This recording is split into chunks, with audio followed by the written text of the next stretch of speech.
la contiguità tra le infiltrazioni mafiose e l'economia sono contiguità spesso che creano e destano allarme. E proprio l'infiltrazione della criminalità organizzata nelle imprese del nord-est è l'argomento al centro di una tavola rotonda organizzata dalla Regione all'M9 di Mestre, cui ha preso parte anche il prefetto. Quando più la consapevolezza su questo fenomeno diventa patrimonio di tutti, tanto più l'attività di prevenzione risulta più efficace.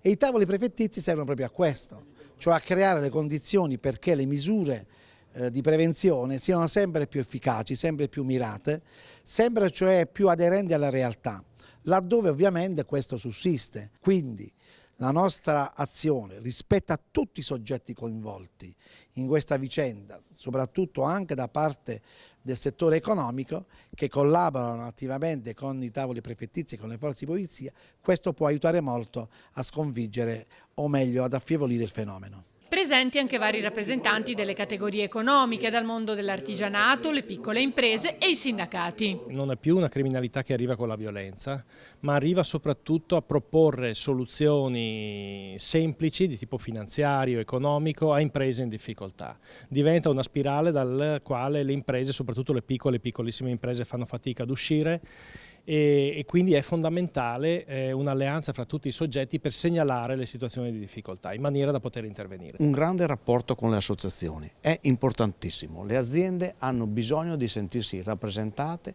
sentirsi aiutate e noi far di tutto per far rispettare gli accordi e i contratti, cercando di combattere il lavoro nero, che è una piaga forte, ma è una piaga che dà spazi a queste associazioni criminali di muoversi in questi ambiti. Legalità nell'applicazione dei contratti nazionali, legalità nel rispetto delle norme sulla salute e sicurezza che tanto danno creano alle persone e alla collettività, legalità nello svolgimento della propria attività.